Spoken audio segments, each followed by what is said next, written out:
तुम्हारी माता का नाम रोहिणी था, रोहिणी है, और तुम्हारा पिता यायावर थे, बड़े विद्वान, वेदों के विद्वान थे।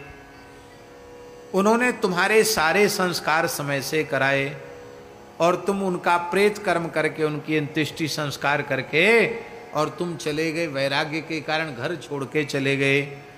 लेकिन तुमने तनिक भी अपने मन में विचार नहीं किया कि उत्सृज्य मातरम दृष्टुम वृद्धाम दीनाम तपस्विनीम अनाथाम विधवा मत्र नित्यम सोदर पोषकः। तुम्हारे पिता जीवित नहीं थे और केवल तुम्हारी जन्मदात्री माता ही थी, तो तुम्हारा कर्तव्य था कि उस वृद्धा दीना तपस्विनी अपनी माता की सेवा करते। पर तुमने अपनी माता की सेवा नहीं की, खाली तपस्या कर रहे हो, भीख मांगकर अपना पेट भर लेते हो, और इसी को तुमने धर्म मान रखा है। ये धर्म नहीं है। पुत्र का धर्म है अपनी माता की सेवा करना। क्या बढ़िया बात है।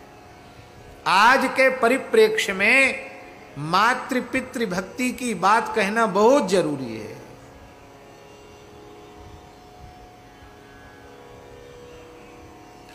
माता के ऋण से उऋण नहीं हो सकती है संतान। भगवान श्री कृष्ण ने भागवत के 10वें स्कंध में कहा है कि सैकड़ों वर्षों की आयु तक पुत्र अपनी माता की, पिता की सेवा करे तो भी वो अपनी माता के ऋण से उऋण नहीं हो सकता है। क्योंकि सर्वार्थ संभवो देहो जनितः पोषितो यतः। धर्म अर्थ काम मोक्ष, चारों पुरुषार्थों की सिद्धि का साधन ये मानव शरीर माता ने अपने गर्भ में धारण किया है, माता ने उसका पोषण किया है। इसलिए माता परम आदरणीय है। यया गर्भे धृत पूर्वम पालितो लालितस्तथा ताम त्यक्त्वा विपने धर्मम चरण विप्रलज्जसे। अरे ब्राह्मण, जिस माता ने तुम्हें गर्भ में धारण किया, तुम्हारा पालन पोषण किया, तुम्हें बड़ा किया, और तुम्हारे पिता जीवित नहीं हैं, और तुम उस अपनी गर्भधारणी माता का त्याग करके तुम भटक रहे हो जंगल में, और तुम्हें लज्जा नहीं आती, और तुम अपने को तपस्वी समझते हो, तुम अपने को बड़ा धर्मात्मा समझते हो। यया तव कृतम ब्रह्मन बाल्ये मलन कृंतनम। तुम्हारी माता ने बाल्यावस्था में तुम्हारा मल धोया है, तुम्हारा मूत्र धोया है, और ऐसी मलमूत्र भी जिसने धोया बिना किसी घृणा और संकोच, सभी माताएं धोती अपनी संतान का मलमूत्र, और ऐसी माता के दुख का तुमने विचार नहीं किया। तुम जंगलों में भटक रहे हो, और देखो तुम्हारे मुंह से बदबू आने लगेगी कुछ समय बाद। क्यों? क्योंकि मातृ दुखेन ते वक्त्रम पूति गंध मिदम भवेत्। जिनकी माता दुखी होती है उनके मुंह से बदबू आती है, तुम्हारे मुंह से दुर्गंध आने लग जाएगी। यदि तुम्हारे पिता ने सारे संस्कार शास्त्र विधि से न किए होते तो तुम तपस्वी भी नहीं होते। ये जो कुछ तुम्हें ज्ञान है वेदादि शास्त्रों के, तुम्हारे पिता की कृपा है, और तुम अपनी माता की पीड़ा का तुमने तनिक भी विचार नहीं किया, और केवल एक बगुली को, एक कौआ को जला दिया, तो जलाकर तुम अपनी पीठ ठोक रहे हो कि हमसे बड़ा तपस्वी धरती पर कोई दूसरा नहीं है। पक्षी दग्धा शूद्र वृद्धे पापात्मन सांवृतम वृथा वृथा स्नानम वृथा तीर्थम वृथा जप्तम वृथा हुतम। जिस व्यक्ति की माता अत्यंत पीड़ा का अनुभव कर रही है, बहुत अच्छी बात, यहां सावित्री सती, वो पतिव्रता सती कह रही है, आओ बहुत प्यारी बात, बहुत ध्यान से सुने। सावित्री के कहने का आशय यह है कि तुम्हारे पिता जीवित होते बहुत ध्यान से सुने, तुम्हारे पिता जीवित होते और तुम्हारी माता दुखी न होती, उनकी आज्ञा से यदि तुमने गृह त्याग कर दिया होता तो तुम्हें दोष नहीं लगता। लेकिन पिता जीवित नहीं है और वृद्धा माता के कष्ट का तुमने, वो कैसे रहेगी, क्या खाएगी, क्या करेगी, इसका तुमने विचार नहीं किया और तुमने घर छोड़ दिया और तुम सोच रहे हो कि हमारी तपस्या से, हमारे भजन से और हमारा कल्याण हो जाएगा। अरे कल्याण क्या होगा, तुमने क्रोध नहीं जीता।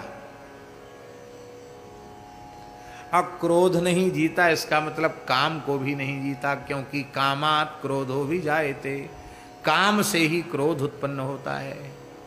तो काम ही नहीं जीता, क्रोध नहीं जूता, तो ये बनौआ बनाने से क्या फिला। काम क्रोध मद लोभ की जौलो मन में खान, तौलो पंडित मूर्ख तुलसी एक समान। देखो ब्रह्मचारी, बड़े बढ़िया श्लोक हैं, लिखने योग्य श्लोक हैं। सजीवति वृथा ब्रह्मन यस्य माता सुदुखिता। जिसकी माता अत्यंत दुखी है और वह व्यक्ति जीवित है इस धरती पर, तो उसका जीवन व्यर्थ है यदि उसकी जन्मदात्री माता दुखी है। यो रक्षेत सततम भक्त्या मातरम मातृवत्सलः। जो अपनी जन्मदात्री माता की सेवा करता है, मातृवत्सल होता है, बोले तस्येहानुष्ठितम सर्वम फलम चामुत्र चेवही। कहते उसका सब कुछ किया कराया सफल हो जाता है, उसका यह लोक भी सफल और उसका परलोक भी सफल हो जाता है। मातुश्च वचनम ब्रह्मन पालितम यही नरोत्तमयी। जो अपनी माता की आज्ञा का पालन करते हैं उनका यह लोक परलोक सब बन जाता है। जो अपने माता की भक्ति करते हैं उनको देवता भी नमस्कार करते हैं। ये मान्यास्ते नमस्कार्या इहलोके परत्र च। इसलिए तुम्हें अपनी जन्मदात्री माता के निकट जाना चाहिए। उसकी खोज खबर लो, कहाँ भटक रही बेचारी, उसकी सेवा करो। ताम त्वम रक्षय जीवंती तद्रक्षाते परंतपः, क्रोधम परित्यज्यैनम त्वम दृष्टा दृष्ट विघातकम। क्रोध का त्याग करो, क्योंकि क्रोध सारी तपस्या को नष्ट कर देता है। और तुम सोच रहे हो कि हमको कोई पाप नहीं लगा, तुमने बिना किसी अपराध के उस कौआ और बगुला को जो भस्म कर दिया ना, उसकी हत्या का पाप तुम्हारे सिर पे चढ़ा है। तुम अपनी पहले माता को प्रसन्न करो और जो तुमसे हत्या हुई है उसका प्रायश्चित करो, नहीं तो उसका परिणाम तुम्हें नरकों में जाकर भोगना पड़ेगा। ऐसा कह करके वह पतिव्रता सावित्री मौन हो गई और ब्रह्मचारी का अहंकार खत्म हो गया। कहाँ तो अपने को बड़े तपस्वी समझ रहे थे, उन्होंने अपना मस्तक उस पतिव्रता के चरणों में रख दिया और बोले अज्ञानात् कृत पापस्य क्षमस्व वरवर्णिनी। हमने अज्ञान पूर्वक जो कुछ किया उसको आप क्षमा कर दें, और मैंने जो क्रोध पूर्वक आपकी ओर देखा, वो अपराध किया, उस अपराध को भी आप क्षमा कर दें। तब बोले देखो अब तुम्हें यही करना चाहिए कि अब तुम्हारे पास कोई साधन तो नहीं है, भिक्षावृत्ति ही है, पर अब अपनी माता की भिक्षा करके और भिक्षाटन करके अपनी माता की तुम सेवा करो और इन पक्षियों के वध का प्रायश्चित करो। और देखो मैं आगे की बात भी तुम्हें बता रही हूं, तुम्हारी माता प्रसन्न हो जाएगी और यज्ञ शर्मा नाम के ब्राह्मण उनकी कन्या के साथ तुम्हारा विवाह भी हो जाएगा और उससे एक पुत्र का जन्म भी होगा जो तुम्हारी संतति को बढ़ाने वाला होगा। और इसके बाद तुम अपने पिता और माता दोनों के ऋण से मुक्त हो जाओगे। फिर तुम अपनी जन्मदात्री माता का, जब वो पधार जाएगी, फिर माता का संस्कार करके, और माता गए ध्यान सीताराम, बातचीत नहीं, बातचीत करनी तो दूसरे गए चले जाओ। माता का संस्कार करके फिर तुम विरक्त हो जाना, फिर कोई परेशानी नहीं। अभी तुम अनाश्रमी भटक रहे हो, शास्त्र में लिखा है एक दिन भी अनाश्रमी नहीं रहना चाहिए। समावर्तन संस्कार के बाद घर आ गए, विवाह किया नहीं और सन्यासी हुए नहीं, बाबा जी हुए नहीं, तो तुम अनाश्रमी भटक रहे हो, तुम्हारा सब व्यर्थ है, इसलिए तुम जाओ, ऐसा ही होगा।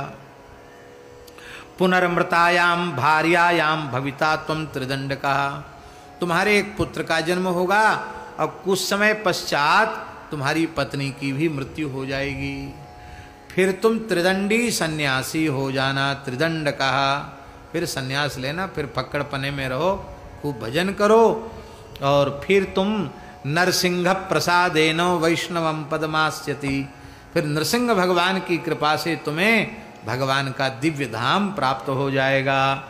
इस प्रकार से देखो, यद्यपि तुमने ये बात हमसे पूछी नहीं थी, लेकिन मैंने बिना पूछे ही तुमको सब कुछ बता दिया।